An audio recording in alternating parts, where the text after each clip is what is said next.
Les fans de Spider-Man et des intégrales Spider-Man sont aux anges puisque vient de sortir chez Panini Comics la nouvelle intégrale Spider-Man année 1990, toujours avec le scénario de David Michelinie, avec les dessins d'Erik Larsen, mais pas que, puisque vous le savez, la différence entre les omnibus Spider-Man, et il y a eu un omnibus Spider-Man par Erik Larsen, donc vous avez peut-être déjà ces épisodes, c'est que ces intégrales ne rééditent pas seulement la série principale Amazing Spider-Man, mais également les autres séries qui étaient publiées aux États-Unis à l'époque, c'est-à-dire Spectacular Spider-Man et The Web of Spider-Man. Donc vous allez pouvoir retrouver tous ces épisodes.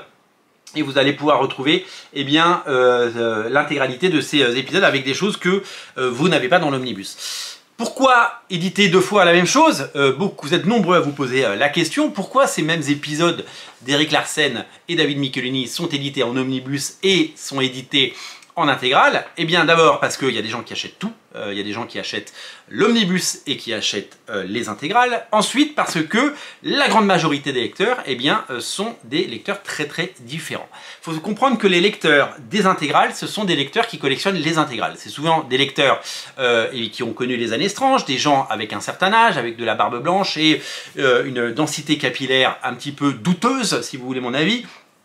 C'est des gens qui ont connu Spider-Man à ces années-là et qui collectionnent les intégrales Spider-Man comme ils collectionnent les intégrales X-Men, Avengers ou les autres.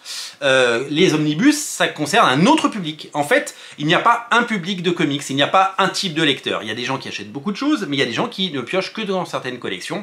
Il y a des gens qui détestent les omnibus et qui vont aller vers les intégrales. Et il y a des gens qui se sentent largués parce qu'ils n'ont pas débuté les intégrales et qui ne veulent que les épisodes d'Erik Larsen. Il y a des fans d'Erik Larsen qui veulent que l'omnibus. Voilà pourquoi ces collections existent et voilà pourquoi ces collections cohabitent. Parce que les deux marchent, les deux fonctionnent, donc les deux existent et donc ça fait des bouquins en rayon, ça fait des bouquins visibles en rayon, ça fait des comics, ça fait du chiffre d'affaires pour les libraires et ça fait plaisir à de nombreux fans, donc voilà, tout simplement. C'est ce qu'il faut comprendre. Dans ce volume, on retrouve les épisodes de la série principale Amazing Spider-Man, la série historique, les épisodes 329 à 333, ainsi que l'annual numéro 24. Il y a ensuite deux autres annuals, celui de Spectacular Spider-Man numéro 10 et Web of Spider-Man numéro 6. Vous allez donc pouvoir retrouver, comme je vous l'ai dit, les épisodes d'Erik Larsen, mais pas que, puisque vous allez retrouver notamment cet annual, par exemple. Voilà, cet annual de Spider-Man qui n'est pas...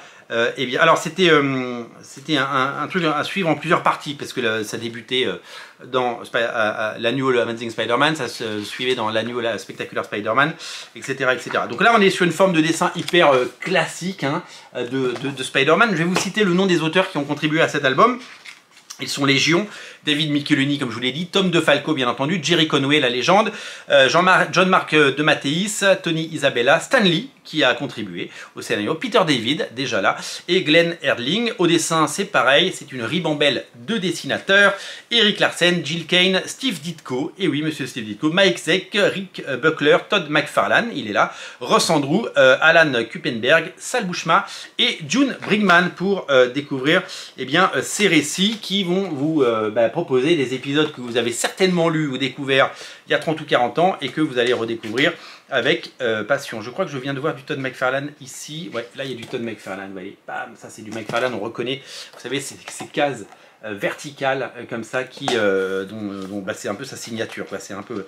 Donc c'est avec le Prowler, ce personnage qui depuis a fait son petit bonhomme de chemin et qu'on retrouve dans les films Miles Morales chez Sony. Voilà, donc beaucoup de plaisir pour ce récit et puis un page à page qui va arriver dans les prochains jours, les prochaines semaines. Puisque vous savez, j'aime faire ces pages à pages sur les omnibus et sur les intégrales et je sais que vous les appréciez tout autant que moi. Merci d'être si nombreux à regarder Radio Comics. Merci d'être si nombreux et si fidèles.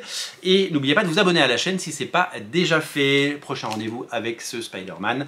Ce sera le page à page qui arrivera très vite. Je vous dis à très bientôt. Salut.